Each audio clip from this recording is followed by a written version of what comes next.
Salut à tous les musclés. Aujourd'hui, nouveau concept de vidéo où on va parler de bodybuilding pur et dur et plus précisément d'anecdotes intéressantes sur celui-ci. Tout ça pour montrer que le bodybuilding ne se résume pas juste aux gagnants de Mister Olympia, aux vieux cons de chauve de la salle qui donnent des conseils de merde à tout le monde, bien qu'on en trouve aussi sur YouTube, et aux influenceurs de merde qui postent plus de photos que ce qu'ils ne s'entraînent et que donc, en fouillant un peu, on peut trouver des physiques tout à fait exceptionnels. Aujourd'hui, on va parler des bodybuilders les plus énormes de l'histoire. Alors si tu penses que Ronnie Coleman, Phil Heath, Kay Green étaient les plus gros, tu es mal renseigné, hein. Ronnie Coleman, même s'il est souvent considéré, et par moi-même d'ailleurs, comme le meilleur bodybuilder de tous les temps, il est déjà arrivé que ce soit plus Mini Coleman que Ronnie Coleman, sachant que maintenant c'est plus Ernie Coleman. Mais malgré ses nombreuses chirurgies dont on lui souhaite le meilleur rétablissement, il reste bien évidemment plus musclé que Jean Dole Musculation. Bref, sans transition, nous allons voir les 5 plus gros gabarits de tous les temps. 5e, Morgan Asté. Alors Morgan Asté, à ne pas confondre avec Astérion, bien que les gabarits soient comparables, vous le connaissez sûrement, c'est un Français qui est récemment devenu bodybuilder IFBB professionnel. Alors un gabarit évidemment à la hauteur de sa force, puisque par exemple 200 kg au développé couché sur mode contraction volontaire. Et on verra par la suite que la chose qui est vraiment commune à tous les plus gros gabarits, c'est la force. Mais bon, malgré ça, tu auras toujours des mecs de 70 kg pour t'expliquer que la force n'est pas très utile en musculation. Alors ce qui est ouf comparé à la majorité des bodybuilders actuels de sa catégorie, c'est qu'il parvient à être vraiment super sec. Voilà, c'est pas comme Big Ramy qui va au Five Guys à 2 semaines d'Olympia. Pour être comme ça, c'est sûr qu'il s'est mis la misère jusqu'au bout, et pour ça je pense qu'il mérite des encouragements, et qui sait, peut-être, d'ici 5 ans, il sera le premier du classement. 4e place, Markus Rühl. Alors vous allez me demander avec quoi il roule Markus Rühl, comme c'est un Allemand, il roule sûrement en voiture allemande. Donc c'est un athlète bien connu pour avoir été un des plus gros sur scène, et aussi pour être ouvertement féministe. Richtiger Macho müssen die Weiber einräumen. Auf, dann mach schon schneller, Vive le progrès, mes amis! Alors c'est un gars qui est super plaisant à regarder s'entraîner parce qu'il fait ça à fond, mais sans trop se prendre au sérieux non plus. Et il nous rappelle que à la base on va à la salle aussi pour s'amuser quelque part. Ça change de ceux qui sont en mode « Yeah, come on, yeah, one more, one more !» Ouais, la one more, elle passera encore mieux si tu la fermes. T'en as qui se croient vraiment à la guerre, quoi. Calme-toi, mec, tu pousses juste des poids sur un banc matelassé dans une salle climatisée. Alors, Markus Rühl n'est pas vraiment connu pour avoir fait de grosses sèches, mais en 2002, à la compétition Night of Champions, qui était à l'époque une des plus grosses compètes, il a plié le game en arrivant au top.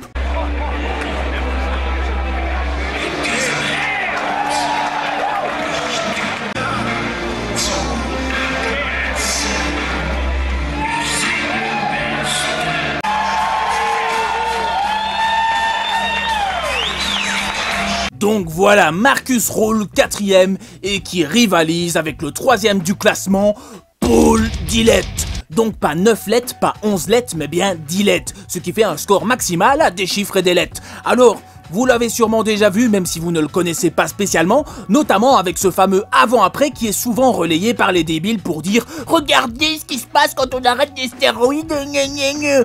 Ouais, c'est sûr qu'il a arrêté les stéros, mais il a aussi arrêté l'entraînement, la diète, il y a tellement de laisser-aller que je pense même qu'il a arrêté de se torcher le cul. Ou alors cet avant-après s'explique par le fait qu'il se soit abonné à la chaîne All Musculation, voilà. Je n'exclus pas toutes les hypothèses, après tout c'est ça, avoir une démarche scientifique.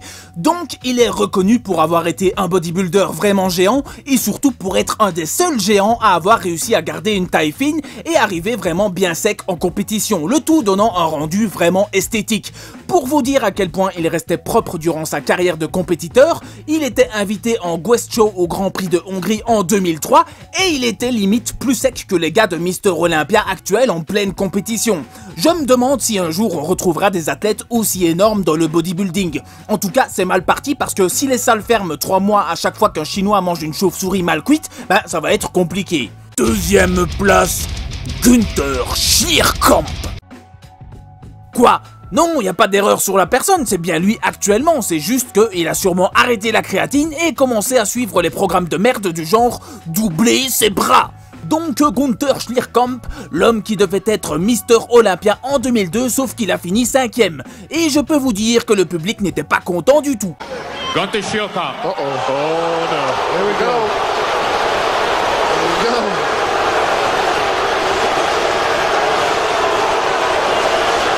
Le mec, il était bien sec, plus large et plus grand que tous les autres, et en plus c'était un BG. Alors en soi, il ne se la pétait pas du tout, mais je pense qu'il avait tellement tout pour lui que ça en devenait juste insolent. Alors quand il pose seul, t'as pas vraiment l'impression que c'est un des plus gros bodybuilders ayant existé, mais dès que tu le mets à côté des autres sur scène, c'est là que tu te rends compte que le mec, il était juste au-dessus du game. En tout cas, il a arrêté sa carrière suffisamment tôt et il a l'air en pleine forme maintenant. Bon, il a la dégaine d'un prof de CrossFit, mais c'est pas grave, il n'a plus rien à prouver.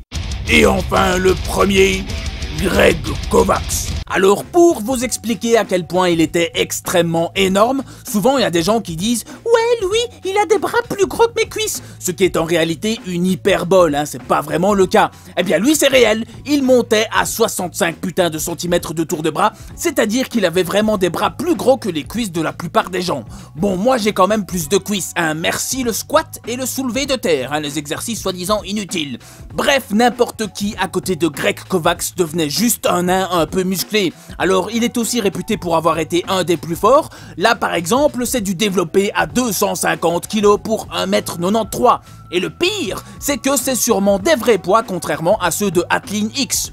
Malheureusement, il ne s'est jamais bien classé en compétition pro comme à peu près la plupart de tous les géants et il est décédé d'un arrêt cardiaque en 2013. Donc destin assez tragique pour Greg Kovacs. Ça a pourri l'ambiance de la vidéo là, on était bien parti, on se foutait de la gueule de tout le monde et tout. Mention spéciale, Lou Ferrigno.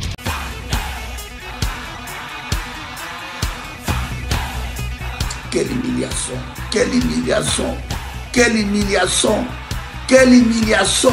Certainement un des premiers géants du bodybuilding. Alors, il a notamment joué le rôle de Hulk, alors que maintenant les mecs sont tellement fragiles que Hulk est en image de synthèse. Bien que ça pourrait être pire grâce au progrès, dans 10 ans Hulk sera certainement un putain de transgenre avec des cheveux roses. Et je n'ai rien contre les cheveux roses. Tombi c'était vraiment un bon jeu.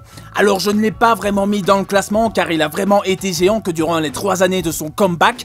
Et dans ce classement je voulais mettre des bodybuilders qui ont vraiment marqué leur carrière par leur masse, alors que Lou, le meilleur de sa carrière, c'était dans les années 70 où il était plus fin. Voilà pour cette vidéo, j'espère que le concept vous plaît parce qu'il y a pas mal d'anecdotes à partager comme l'histoire du dopage dans ce sport qui entre autres a commencé par des injections d'extraits de testicules d'animaux. On peut aussi parler des bodybuilders les plus secs, du palumboïsme, des vieux musclés et tout ça, et ça me permet de vous faire patienter en attendant les gros dossiers qui demandent beaucoup plus de travail comme la vidéo qui arrive sur les tendinites. N'oubliez pas le code JEANHONCHE pour Warrior Gear si vous voulez des fringues uniques et du matos de qualité, et il reste un peu de temps pour profiter de la réduction pour les compléments alimentaires Unae, donc dépêchez-vous, là aussi c'est le code JEANHONCHE. Et je vous dis à très bientôt pour la vidéo qui va guérir et prévenir vos tendinites. Ouais.